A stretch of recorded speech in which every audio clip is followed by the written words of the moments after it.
Hello everyone and welcome to my new video. This is the first part of a series of videos where I'll be walking you through the user pool basics, which is part of the Cognito service. In this post, I want to tell you a few things about user pool. I will describe what a user pool is and how it works in separation without connection to an identity pool. I will create a simple pool and use AWS CLI to sign a user up, in and out.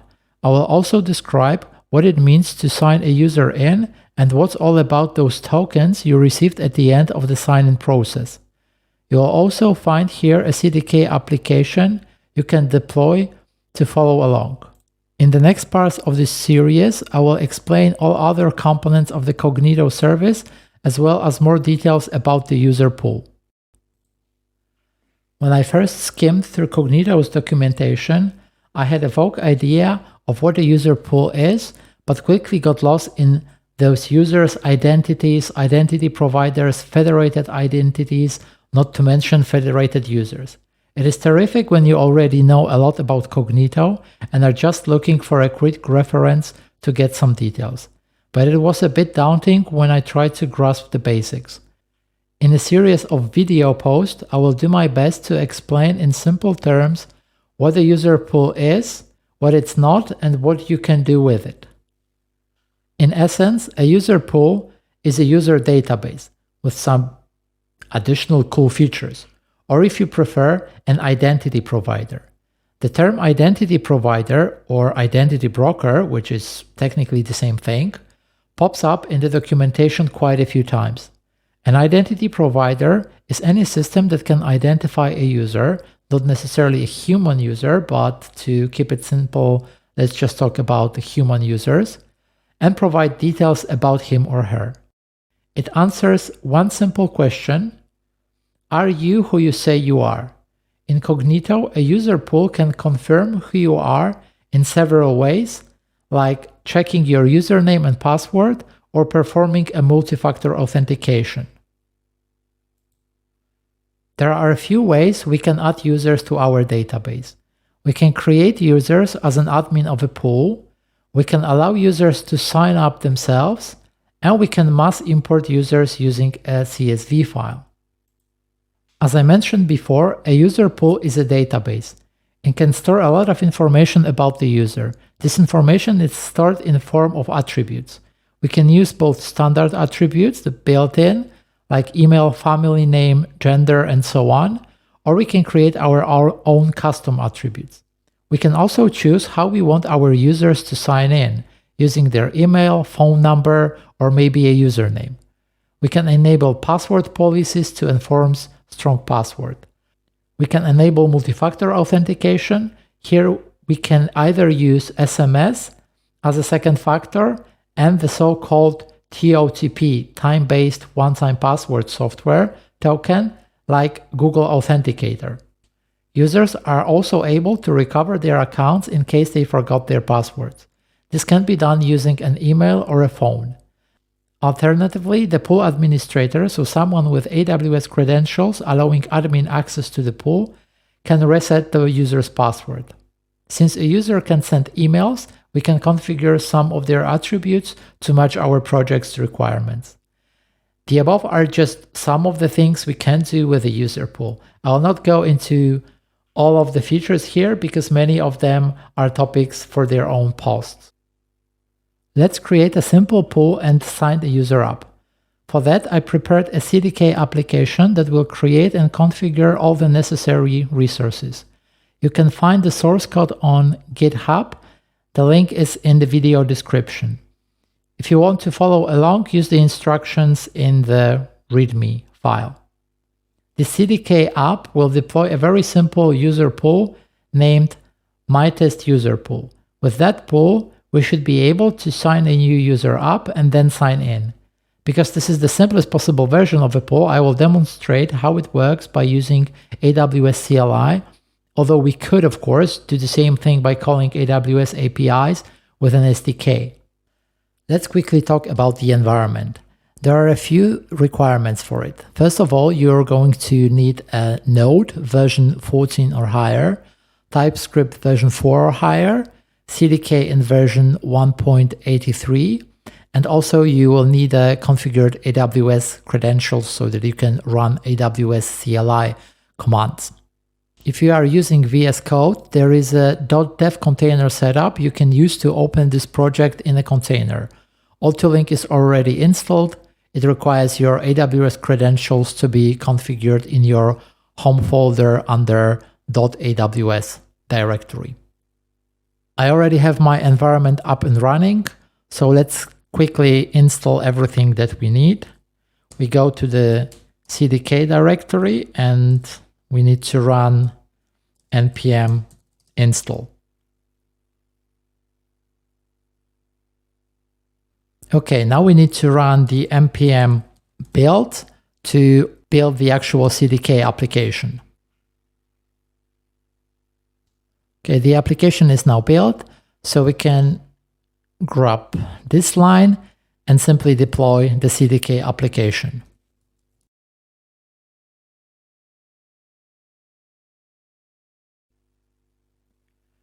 In the response, we will see two values we are going to need later, the client ID and the user pool ID.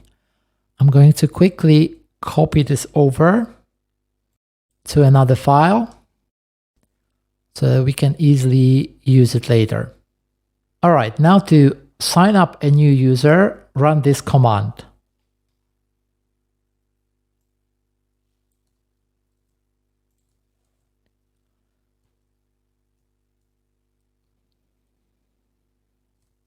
All we have to do here is to replace the client ID value with the actual value from our stack.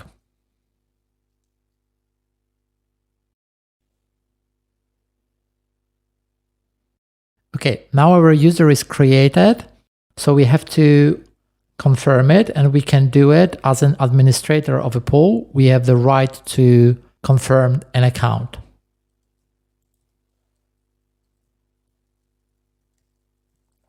This time we have to replace the value of the user pool ID.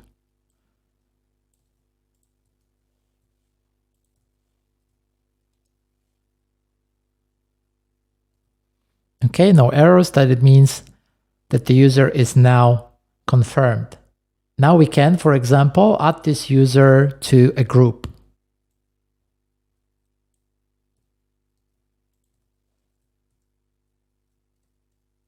We are again going to do this as an administrator of the pool. So we need the user pool ID.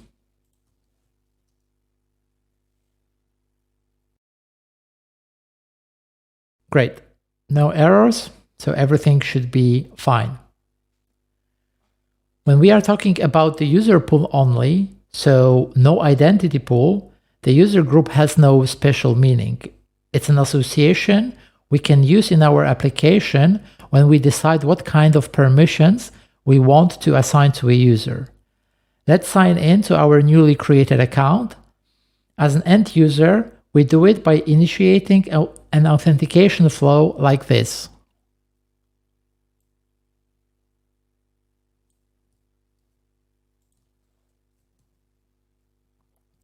Here we also need to replace the client ID.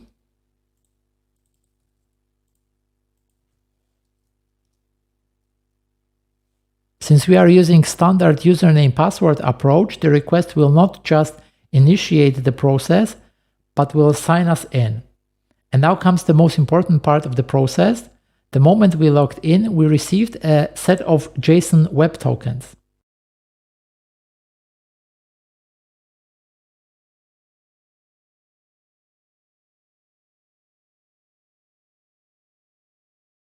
These are the so-called bearer tokens. This means there is no need for a session to be opened between the client and the server. Whoever holds those tokens, assuming they haven't expired and haven't been tampered with, is considered authenticated. We can decode the ID token and the access token ourselves on a website like jwt.io. Let's quickly start with an ID token.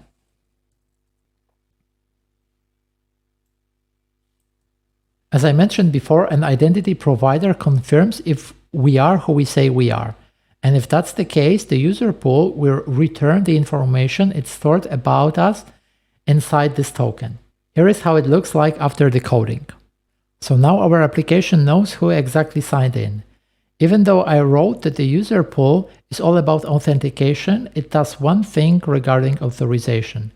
It tells us what our user can do. We can see it in an access token.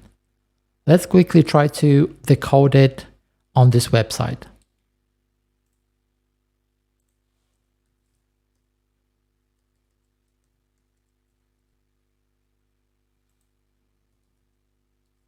You may now wonder how AWS may know what our user is allowed to do when we have never told it anything about it. In the simplest pool, our user will always be allowed to read and update own information.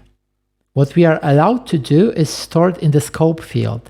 Here we see an AWS Cognito sign-in user admin scope. It allows us to call some of the operations of the user pool's API. You can find the full list of the operation on the API reference webpage, a link you can find in the description of this video. If an operation requires only an access token, we are able to call it. For example, the getUser.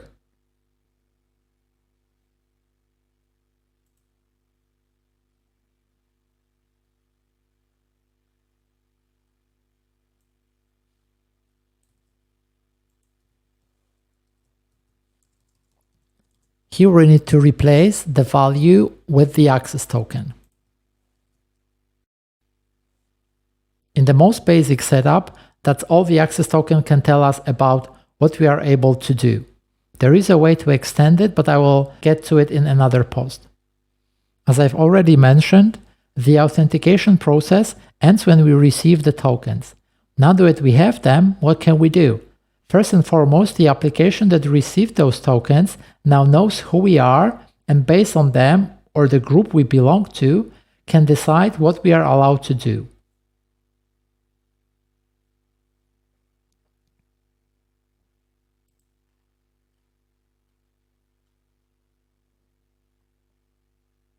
Although we are not really limited to use those tokens in this one app. For example, we can make requests to other applications in our ecosystem and send the ID token and our access token alongside. Those applications could then make use of the information from the tokens to decide if our user is allowed to perform the requested action. Both an access token and an ID token carry another important information: when they were issued and when they expired, the IAT and EXP fields. We need this information to check if the user can still be considered authenticated and to refresh the tokens if they expired. The purpose of the refresh token is rather straightforward. If our access token and our ID token expired, we can use the refresh token to obtain brand new tokens. Imagine the following situation. We sign in from several different devices. That means we also received several access ID and refresh tokens, different per each device.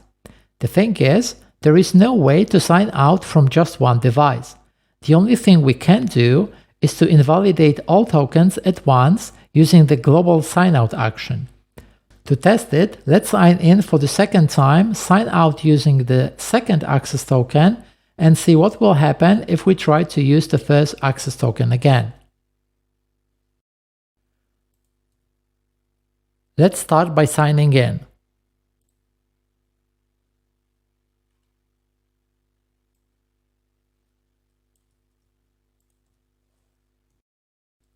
We're going to again replace the client ID.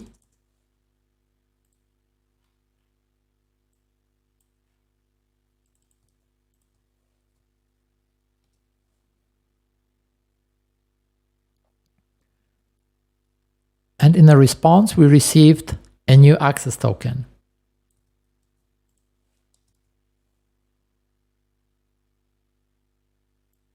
Now let's sign out with this second access token.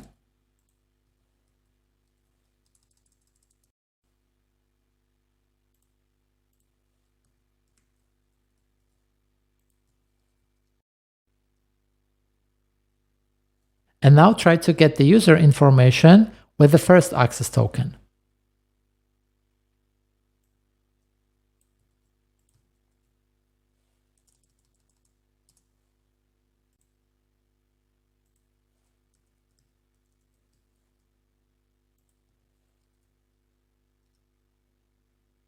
Even though we provided a specific access token, the sign-out operation will invalidate all issued tokens. And as of recording of this video, there is no way to invalidate only some of the tokens selectively. Cognito's documentation for the global sign-out action says that the user's current access and ID tokens remain valid until their expiry. While this is true, we need to remember that this applies only to Cognito. If we try to use a revoked token, it will lead to an error.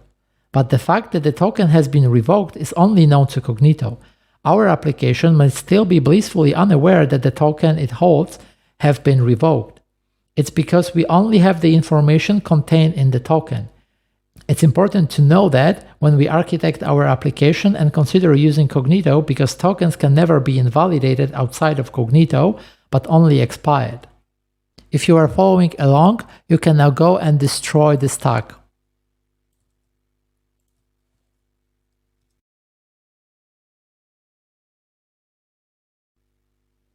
That's it for now. In the next video, I will tell you more about the authentication with username and password. If you would like to hear more from me, please subscribe to my channel.